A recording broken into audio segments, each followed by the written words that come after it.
Hello everyone. आज हम बात करेंगे इन्फोर्समेंट डायरेक्टरेट के बारे में।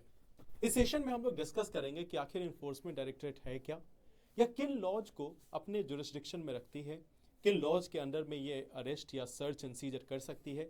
साथ ही साथ हम ये भी बात करेंगे कि आखिर ईडी यानी डायरेक्टरेट ऑफ इन्फोर्समेंट के पावर्स क्या क्या हैं। तो सबसे पहले स्टार्ट करते हैं कि आखिर ईडी है क्या। ईडी बेसिकली एक मल्टी डिसिप्लिनरी ऑर्गेनाइजेशन है जिसे फॉरेन एक्सचेंज लॉज के तहत इन्वेस्टिगेशन करने का अधिकार मिला है। इकोनॉमिक क्राइम्स या जो फॉरेन एक्सचेंज लॉज हैं उनके वायलेशंस के इन्वेस्टिगेशन के लिए इसको अधिकार प्राप्त है। अगर हम इसके हिस्ट्री की बात करें तो सबसे पहले 1956 को 1 मई को इसे एस्टैब्लिश किया गया था इन्फोर्समेंट यूनिट के रूप में। इसे डिपार्टमेंट ऑफ इकोनॉमिक अफेयर्स के तहत जो foreign exchange management regulation act था, फॉरेन एक्सचेंज रेगुलेशन एक्ट जिसे फेरा बोलते थे, इसके मामलों को हैंडल करने के लिए इन्फोर्समेंट यूनिट के रूप में इसे एस्टैब्लिश किया गया था। बट बाद में फेरा को रिपील करके उसकी जगह पे फेमा को लाया गया। और आज के डेट में देखें तो जो इन्फोर्समेंट डायरेक्टरेट है वो डिपार्टमेंट ऑफ रेवेन्यू जो कि मिनिस्ट्री ऑफ फाइनेंस के अंतर्गत आता है, उसके तहत ये काम करती है। अगर हम इसके ऑफिसर्स की बात करें कि कौन से ऑफिसर्स इसमें काम करते हैं, तो इसमें इंडियन रेवेन्यू सर्विस से चुने गए ऑफिसर्स या इंडियन पुलिस सर्विस या इंडियन एडमिनिस्ट्रेटिव सर्विस, इनके ऑफिसर्स इसके पार्ट होते हैं। साथ ही साथ कुछ और मेंबर्स या ऑफिसर्स हो सकते हैं जो इसी के कैडर के द्वारा प्रमोट करके लाए गए हों। अगर हम लॉज की बात करें कि कौन कौन से लॉज जो हैं वो ईडी के एम्बिट में आते हैं, तो सबसे पहले prevention of money laundering act 2002। इसके तहत जो इन्फोर्समेंट डायरेक्टरेट है उसको बहुत सारी पावर्स दी गई है जिसके बारे में हम आगे भी डिस्कस करेंगे। सेकेंड इंपॉर्टेंट एक्ट है foreign exchange management act 1999।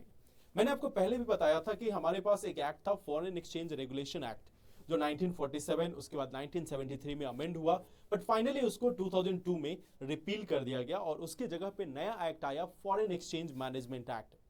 Then साथ ही साथ एक जो रीसेंट एक्ट है वो है fugitive economic offenders act 2018। India से कई बार जो लोग पैसा लेकर भाग जाते हैं, जो भगोड़े घोषित होते हैं, तो उस लॉ को भी देखने का काम इन्फोर्समेंट डायरेक्टरेट का है।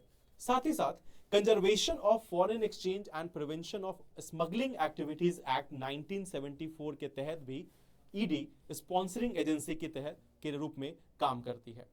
अब देखते हैं कि ईडी आखिर कब काम करना स्टार्ट करती है। मान लेते हैं कि अगर कोई एक ऑफेंस रजिस्टर्ड किया गया है लोकल पुलिस स्टेशन के द्वारा जिसमें जो प्रोसीड्स ऑफ क्राइम है उसकी वैल्यू अगर 1 करोड़ से अधिक है, तो जो इन्वेस्टिगेटिंग ऑफिसर है उनका मैंडेट होता है कि वह इस केस की डिटेल्स इन्फोर्समेंट डायरेक्टरेट को दे दे।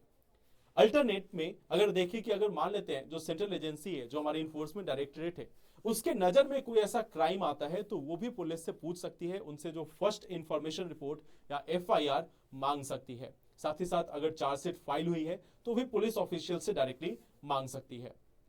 अब देखते हैं कि ईडी क्या क्या चीजें कर सकती है। अगर ईडी के पावर्स की बात करें तो ईडी के पास सर्च और सीजर के पावर है, मींस यह प्रॉपर्टी को सर्च कर सकती है और साथ ही साथ अगर कोई मनी है, कोई डॉक्यूमेंट है, कोई प्रॉपर्टी है तो उसे सीज भी कर सकती है। अगर आप ईडी के वेबसाइट पर देखोगे तो ईडी के वेबसाइट पे आपको जो ये 2 लग्जरी कार्स दिख रही है वो ईडी के वेबसाइट पे दिया भी गया है कि इन 2 लग्जरी कार्स को ईडी ने सीज किया हुआ है।